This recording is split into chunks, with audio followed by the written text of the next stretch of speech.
Episode 7 of The Lord of the Rings Rings of Power has arrived, and it is luckily the penultimate episode of this first season. In the last episode, in episode 6, we saw that Mount Doom was basically created by pouring water into the magma chamber, um, which is odd because Mount Doom was created in the first age by Morgoth. Mordor already existed, but now we're going to see the creation of Mordor at the end of the second age, apparently. What we also saw was this big pyroclastic flow um, that was thundering towards Tirharad. And this pyroclastic flow should have killed everybody. I think that that is a given because pyroclastic flow doesn't only travel at speeds of up to 700 kilometers per hour and can reach a temperature of over 1000 degrees Celsius. It also contains tephra, so volcanic matter, as well as toxic gases from the volcanic eruption.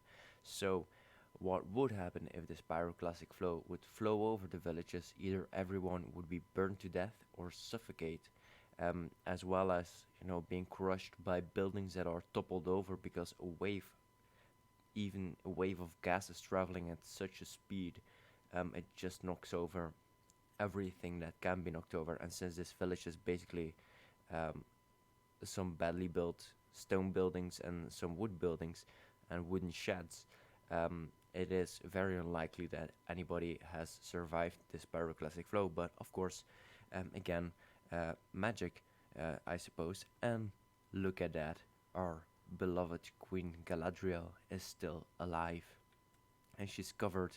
Well, the whole thing is covered in dust, um, which is it's fine by me.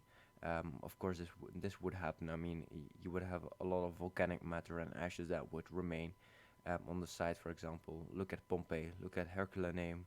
At the excavations taking place, there's just masses of pumice that fell down prior to the eruption, and layers of ash that have accumulated during the eruption. So having this kind of dust is fine for me.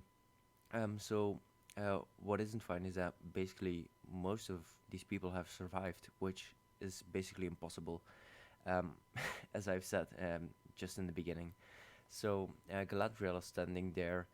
She notices that Theo is alive, and I mean, they're not even hurt. These people. I mean, they've just they have a bit of dust in their faces and they're a bit dirty, but well, they're fine. So no scratches, no severe burning, so nothing.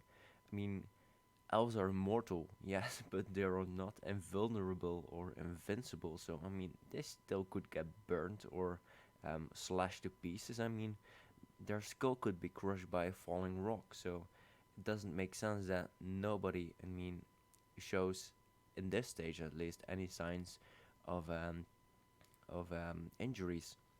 So the Númenorians are helping clear some buildings, and Miriel is there helping with one of Isildur's friends, or is it Isildur himself in this case? I don't even remember in this case because you know it was just helping clear the buildings. It didn't really matter who was where in my eyes. Um, Isildur gets trapped in a building, and I mean he sees literally rocks crumbling down, the wall crumbling down on top of him. So you would suppose that at least he would get some broken arms, or broken bones and a broken skull in the next episode. But I guess we'll see that this won't happen at all. We'll probably get an Aragorn moment, as I will explain in a few minutes, hopefully. Um, so look at that. I mean, most of the villagers have survived this cataclysm. Um, Elendil is waiting for Isildur to arrive, but unfortunately, the last to arrive are Valandil, one of Isildur's friends, and Miriel. Also, they're not hurt. They have just a bit, black suit on their faces and a bit of dust over them, but I mean, they're fine. Um, in the meantime, Galadriel and Theo, they decided that they didn't want to help the villagers. or that they didn't want to go with the Númenorians, but instead they take a walk through the forest and talk a bit about soldiering, that it is an internal and an external fight to soldier, and Galadriel gives Theo um, her sword. And I mean, this happens a lot. I mean, in this episode, there's a lot of handing stuff over to each other. There's also a whole lot of blaming to do because Galadriel says that she is to blame for everything that happens, and Theo says that he is to blame for everything that happens because, of course, he took the sword, the broken blade, and showed its position to Adar, which I think most people would have done because I mean to save their mother, a lot of people would go all the way to do that. I mean, just even giving up such an evil thing. So I mean, everybody is blaming each other or themselves, and handing over stuff in this episode. And it turns out that Miriel is now blind. Hooray! She got some sparkles in her face and she's blind, and she can't see anything anymore. So I mean that's a bit sad, I guess, if you cared about this character. But I mean they didn't give us much to make us care about her. So um, I mean it was like okay, she's blind now, I guess. So mm, it's dark and it's dusty, and I mean these scenes are so contrived, and they're trying to recreate something that they can't recreate. I mean, they're trying to create a magic feeling that a lot of people had for Lord of the Rings, which happens later in this scene. We have again Galadriel talking to Theo. She's talking about Celeborn, who is apparently lost, presumed dead. So she married him, so Celeborn will arrive because he's there in the third age. So it wouldn't make sense that he is dead. Um, so they talk about lost kin, and then the orcs arrive. So we got this moment, of course, which is similar to what happened in Fellowship of the Ring, where Frodo and Sam and Merry and Pippin hide under this tree when one of the Black Riders arrives and checks out this hollow in which they are hiding. So this is basically the same thing, but the orcs can't smell anything because of the dust and the ashes that are settling. We get to the Numenorian camp, which is very badly built, to say the least. I mean, look at all these corners. It doesn't make sense to have a camp like this. I mean, they're at a fortified position supposedly. Well, not really, because the high ground is on either side of them, so they don't really have a strategic advantage here, because they know there are still orcs about, so they don't clear more of the forest, and they don't build a stronger fortification, because as you can see, this fortification, this wall is built out of cloth, so they don't dig a trench, they don't build a palisade, they don't build gates, they just have wooden poles with cloth. Elendilus, again, horse whispering, talks to Beric, and Beric runs away. I mean, Elendil lets Beric go. So that's what I meant when I said that Isildur is probably going to get an Aragorn moment. In Two Towers, in the movie, not in the books, you have Brego, who is running towards Aragorn's side when he falls over that cliff after the warg fight. So this warg fight that doesn't happen in the books. Well, it does happen, but in Fellowship of the Ring, but not with the Rohirrim.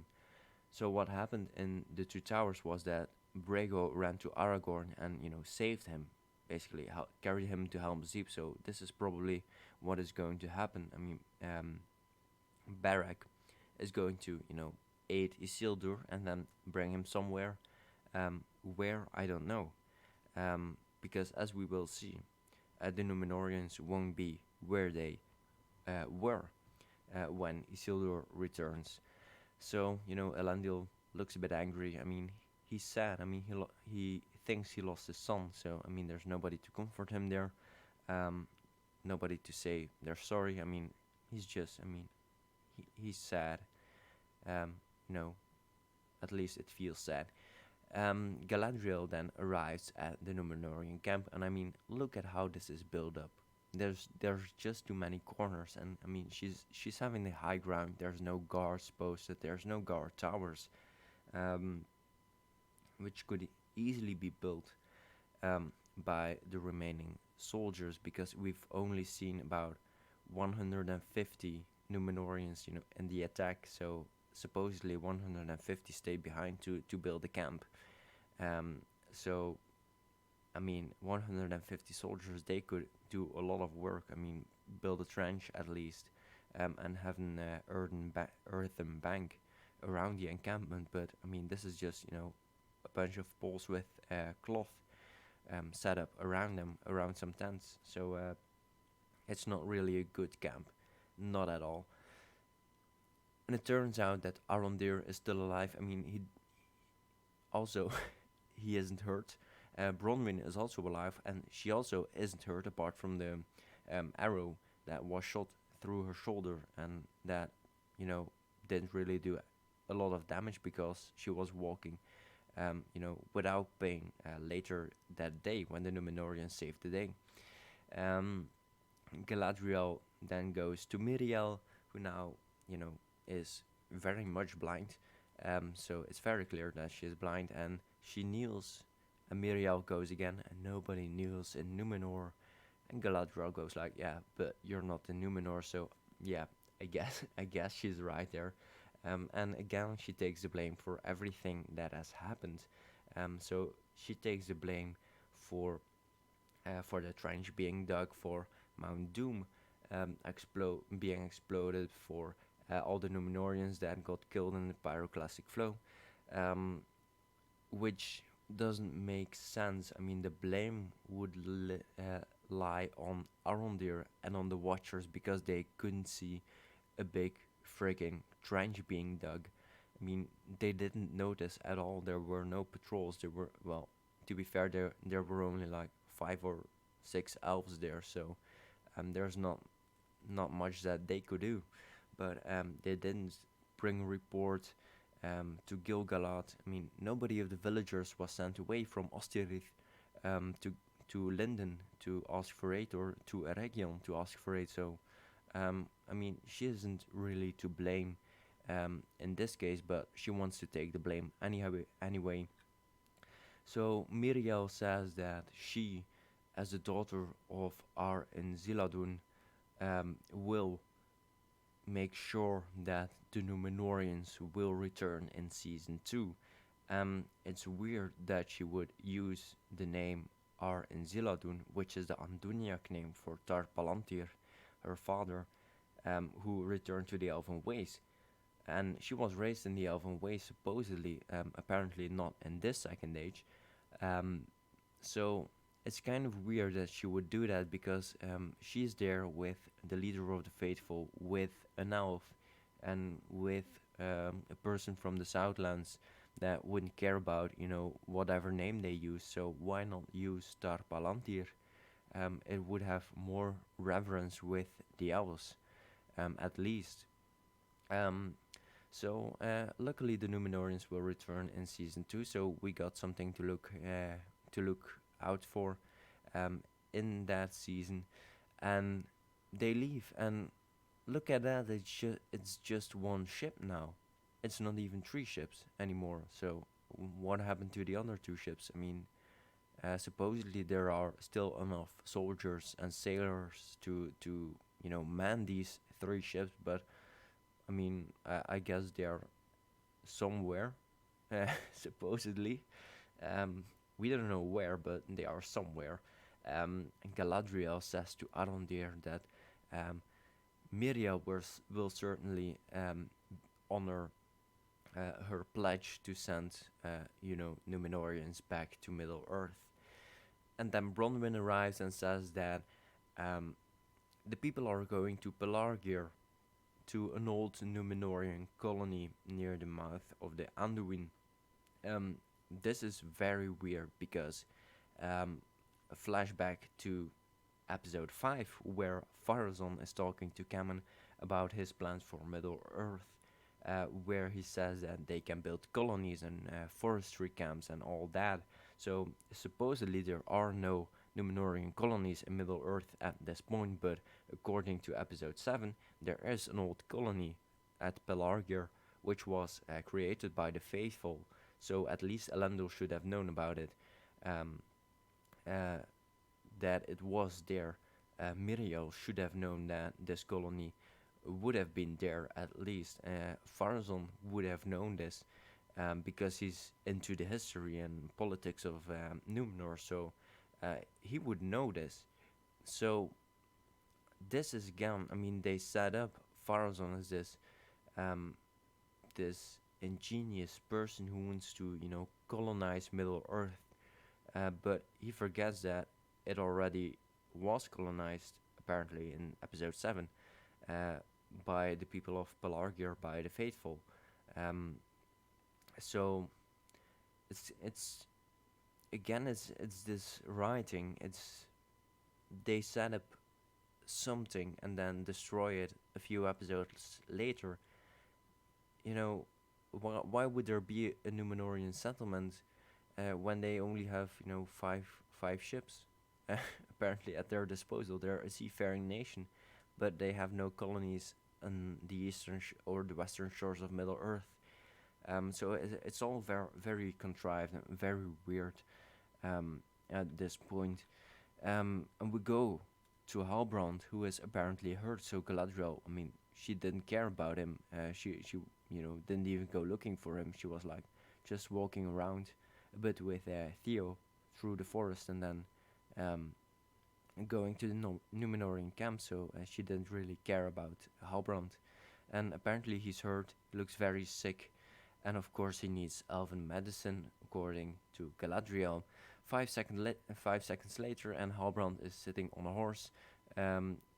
He's looking okay, very okay, to be 5 seconds earlier in a very sickly state. We have Theo offering Galadriel her sword back, but he gets to keep it. I mean, how cool is that? Thank you, Galadriel. Thank you, Commander. And see you in the next episode, probably, I guess.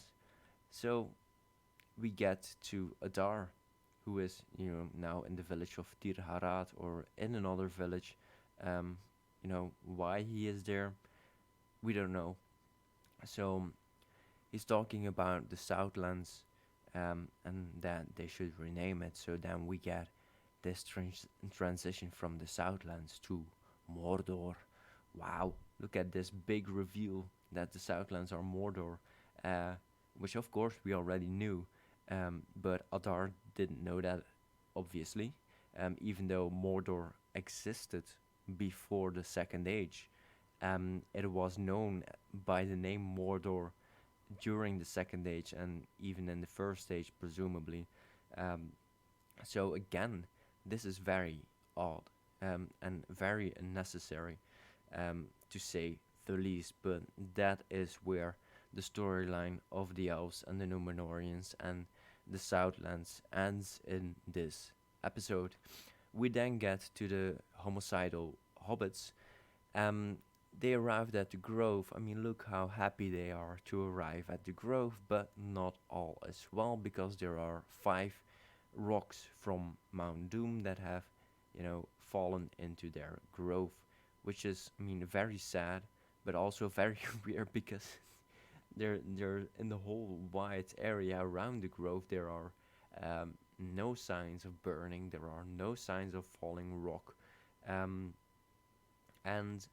yeah, it doesn't make sense. I mean, why would the rocks fall there? It's kind of useless to do that. It doesn't say anything. It doesn't add anything to the story, apart from Sadok explaining that, I mean, there are volcanoes in Middle Earth. So, I mean, yeah, I mean, guess he knows his geography somehow. So, but it doesn't make sense that these rocks would fly this far, um, you know, without being carried by eagles. So it is very contrived, all of it. So the stranger is like, I mean, I'm gonna help heal this tree, but he breaks a branch, and Nori and her sister, you know, get crushed by this branch, but they're okay. They're not hurt. They're just, I mean, they're just dirty, but they're dirty all the time. So that doesn't really change anything.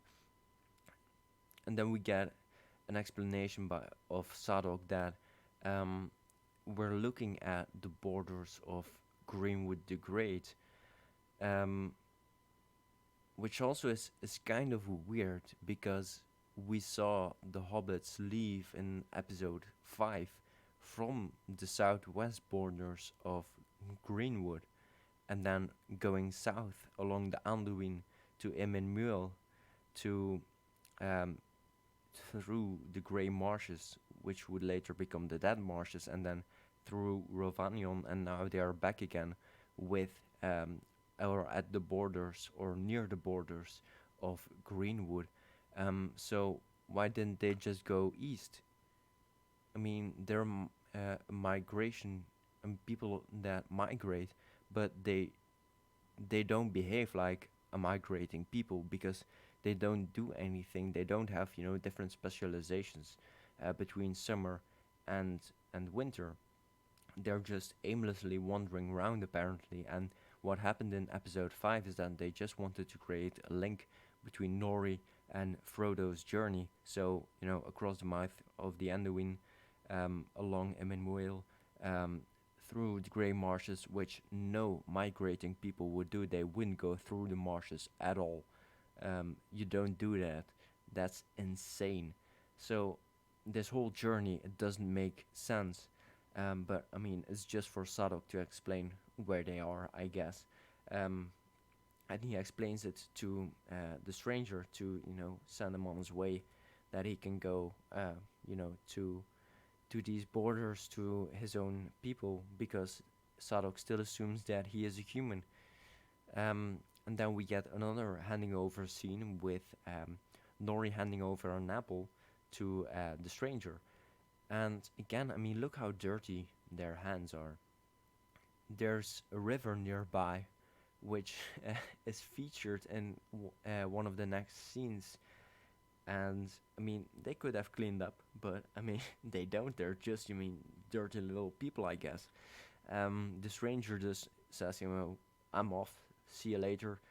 And we get a scene at night where Marigold is talking to Nori, and Nori said that she's just a Harfoot and she will only be a Harfoot forever. And yeah, I mean, yeah, what's so bad about being a Harfoot? I mean, they have a peaceful life. They just wander around, collect berries, leave the elderly behind to die. I mean, what more do you wish for? I mean, it's a very peaceful life. Um, and the next day, I mean, Poppy is just munching away apples, and Nori is like, I mean, don't leave the apples alone because there are our supplies, because the grove is burned down. But it turns out that the stranger has, healed the land, created apples and berries and fruits and tomatoes or tomatoes. Um, so, okay, very nice, well done, stranger. So they start collecting food, they start collecting water. I mean, look, there's a river there, they can clean. But, I mean, I guess they don't clean at all because they don't like washing themselves or something. So Poppy is collecting water, she sees a big foot. Oh no, what would this possibly mean? And it turns out the three weirdos are also in this episode. Um, um, yeah, they're following this ranger, obviously. Now they have a bucket of water. Hooray! They turn up at night at the grove and just, pointing towards the direction in which the stranger went. And Nori is, she's very stupid. She just goes like, "Oh no, no, no! That's not the direction. He went the other way. He went the other way. I mean, go that way. I mean, they're not stupid. I mean, they are obviously evil people with insane sense of tracking and magic. So I mean, it's very obvious, but I mean, Nori isn't one of the brightest persons in this show, so she just points them uh, towards another other direction. But these people aren't easily fooled. Um, After picking an acorn from Nori's head, Largo is there to save his daughter. So I mean, he's a very good father. He tries to threaten them, but one of the weirdos um, takes out the torch and blows away the sparkles and basically burns down um, the whole caravan. So now the hobbits are sad, and I mean, a lot of them want to give up, but Largo is like, no, our hearts are bigger than our feet, and we have to stay true to each other. And then um, Nori leaves, Poppy leaves, Malva leaves, and Sadok leaves as well to follow the stranger and the three weirdos. What exactly are they going to do? We don't know. What can they do? We don't know. I mean, Sadok can hit one of them with a branch, and Malva can, nag at them. I mean, being annoying. Nori can also be annoying, and Poppy can sing a song or something. So, um, to liven up, the fight. But they are not going to do anything. They can't do anything because these people use magic. So that's very clear. So now they're just four hobbits walking about to an unknown destination and to certain death, uh, probably. Then we go to the dwarves. Hooray! And those were in the previous episodes often the best scenes, or at least the best acted scenes and the best constructed scenes. So we get Elrond, who is pleading to Durin the Third for Mithril to save his people, and he offers a bit of trinkets in return for this incredibly rare resource.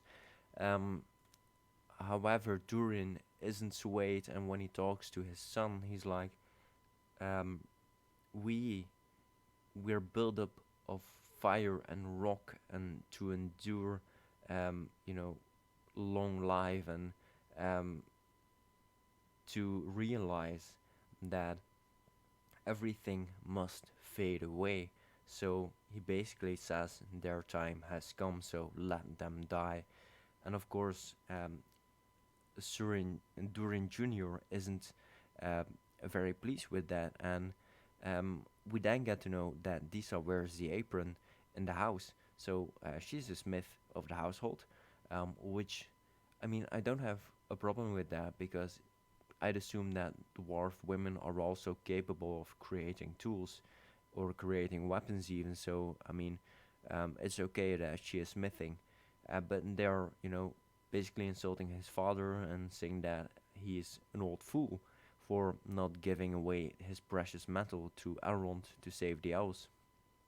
And it also shows that there's a lot of animosity between the dwarves and between the elves at this point, which is also weird because they would be on friendly terms, at least the dwarves of Khazad-dûm and the elves of Eregion, and also to some extent the elves of the elves of Lorien. So it's very weird, this dynamic that is created for the show. They recreate the dynamic between dwarves and elves from the Third Age, in the Second Age, which is a completely different setting, um, and we've seen time and time again that they don't really care about it, and that they fail to understand that these are two different time periods, and that there are different alliances playing different motivations, different uh, political ambitions going on. Um, so yeah, it's it's all very contrived and badly written at that. We get this scene, Elrond, he gives up, he gives his little mithril back to Durin, and Durin places it on the table next to the, dying leaf from his tree, and lo and behold, the leaf is healed. So Durin gets up, goes after Elrond, and they go mining by themselves. Uh, so, okay, so nobody noticed, apparently, or we think that nobody noticed that Durin and an elf, they just went down in the mines to where the mithril is. So Durin mines and he throws away or knocks away some rocks that are conveniently placed on the shelf with a hole, and he sees mithril. And look at that, the roots of Hithaglir, all the mithril running down like big roots, because of course they contain the light of the Silmaril that was in the tree that was destroyed by lightning when a Balrog and an elf fought over it. So, yeah, okay, but you know, as expected, Durin Senior is there. He noticed everything because he isn't a complete idiot. He lets he takes our let the guards take Elrond away. Um, Elrond is thrown out of Khazad-dûm, and then father and son sit down for a talk. Durin basically insults his own mother by saying that Elrond is like a brother from the same womb, which of course his father doesn't like at all. So then we get the blame game again, where uh, Father Durin says that son Durin is the reason for the decay of the dwarves. That he's leading the dwarves to their doom or something. But son Durin is like, no, it's you that is at fault. It's your fault because you're set in the old ways and you don't want to change. Um, so I guess we get a conservative slash liberal discussion here. But Father Durin isn't pleased and he throws away this little trinket that son Durin, has across his neck, and basically probably saying that he isn't his son anymore. And of course, little Durin is a bit sad about that. Um, and then he talks to Disa, and they are basically contriving their master plan. To they're saying that the mithril is theirs alone. So it's the mithril of Durin and the mithril of Disa. So none of the other dwarves apparently get a claim to it, even though they are probably communal mines. And then the mithril should be used for the community, of course, to create weapons and armor, and tools and buildings. So it's very and Disa is very egotistical. She claims all the mithril in Khazad-dûm for her and her husband. Um, but you see this face, it's like determination. I think she's probably going to throw Durin Senior into the mines or something. She has a mind to just kill the old guy and put her husband on the throne. So it's she's getting evil. Uh, so Father Duran is now looking at the mithril and throws away the healed leaf that somehow he found somewhere. And then look at that, it burns away, and the Balrog awakens, which also only happens in the Third Age. But who am I? I'm not the showrunner, so I guess I don't know anything about Tolkien lore or anything. Also, it shows that the Balrog is really a light sleeper because he wakes from a little leaf that is falling down.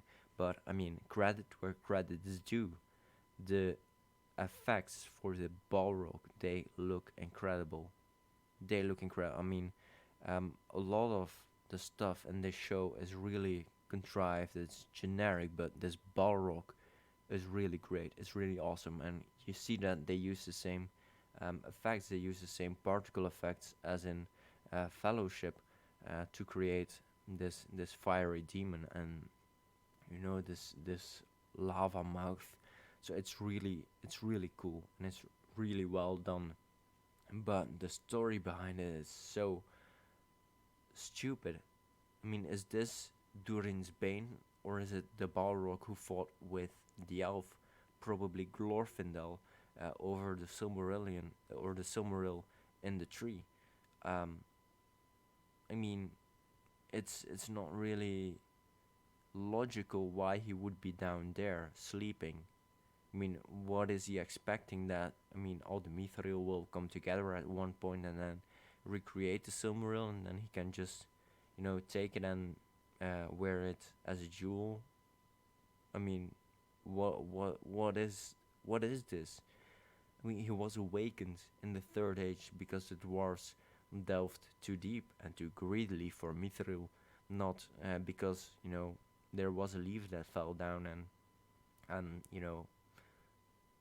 the Balrog awoke of that.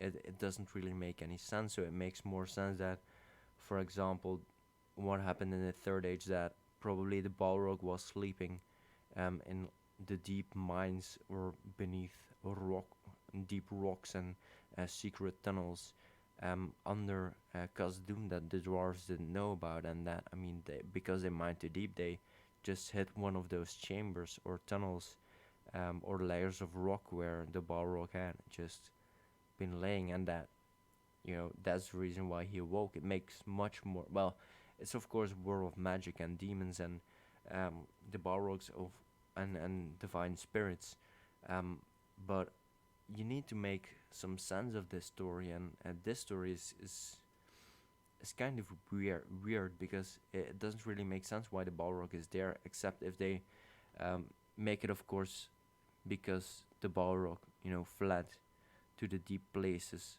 of Khazad-dûm after the defeat of Morgoth, and not because there's some, magic jewel in the ore, in the mine. So, but again, I mean, look at it. That is a proper Balrog there. Um, so for the rest of the episode, again, they break lore again.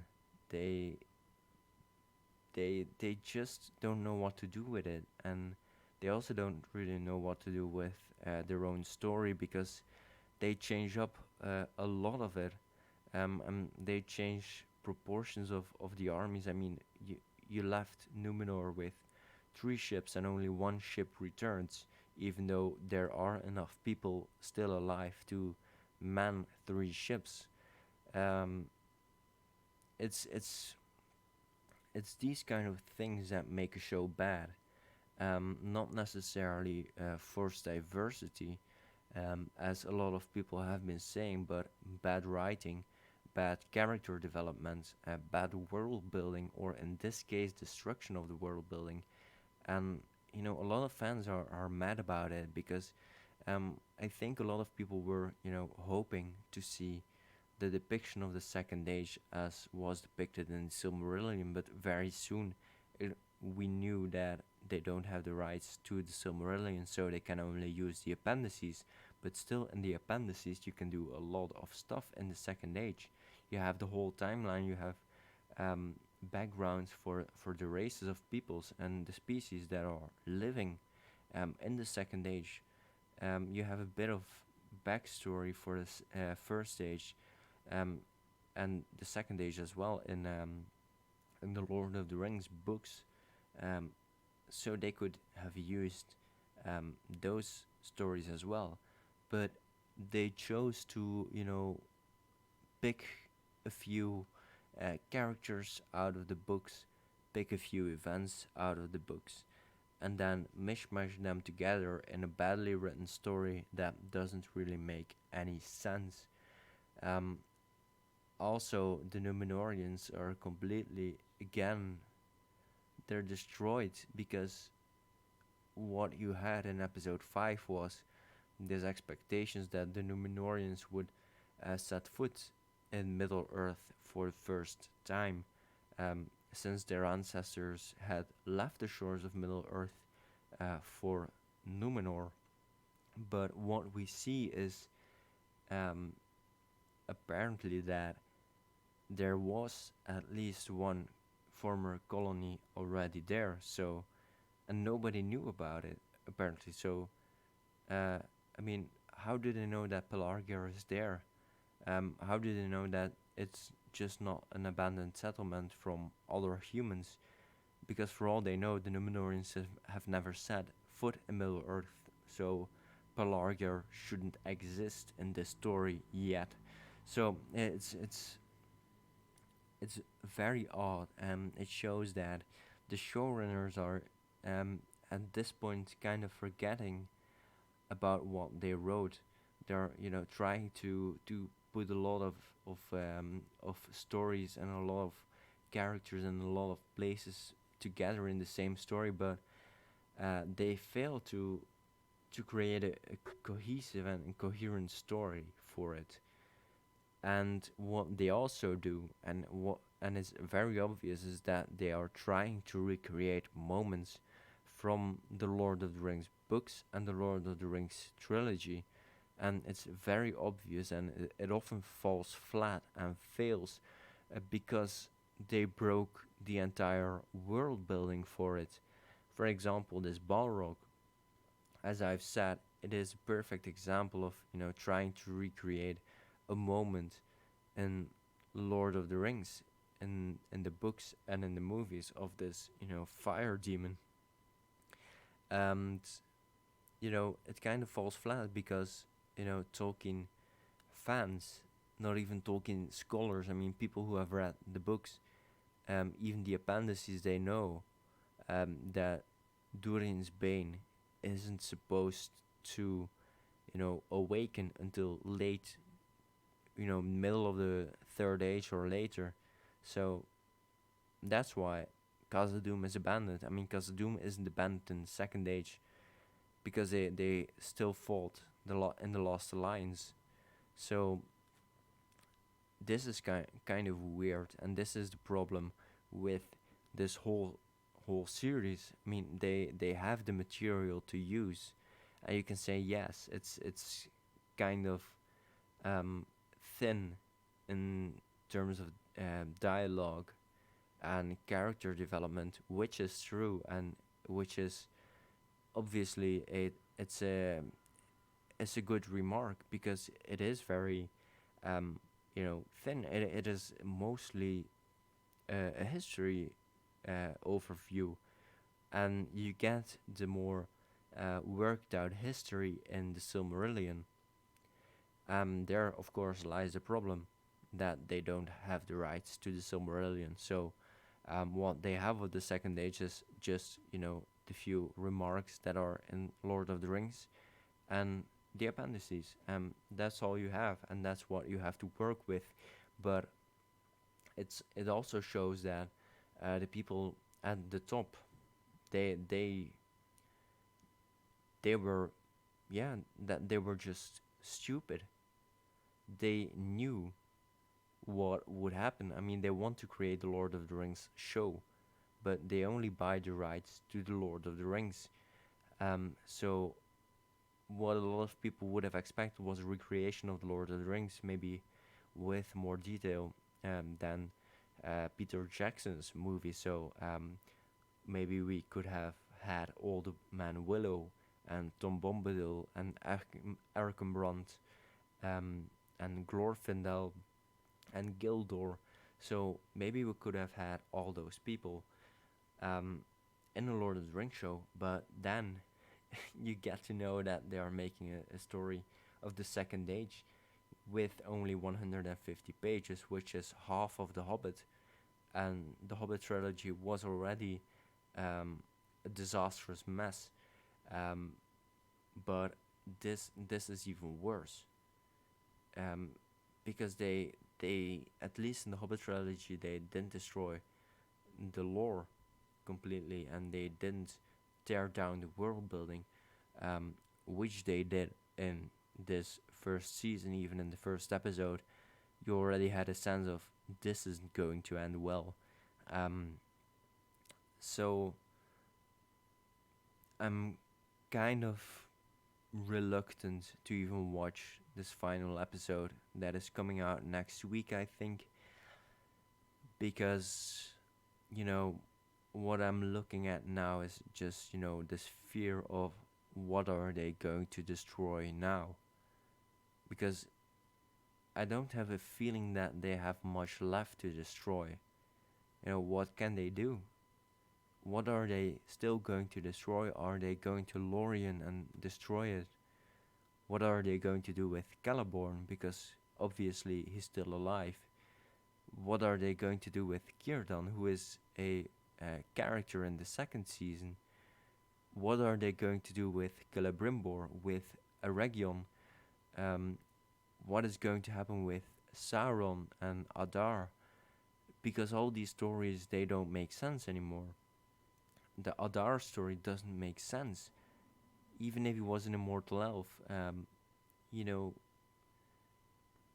being an Uruk, being one of the first orcs, his mind would have been broken to such an extent by Morgoth, and his appearance would have been so changed because of all the torture that you wouldn't recognize him as an elf, and that's why they are orcs, and orcs are bred to hate elves, and elves hate orcs, of course, because they are just, pale imitations of the elves, created by corrupting actual elves. So male and female elves to create a breed of orcs and different breed of orcs actually, later to create Urukai.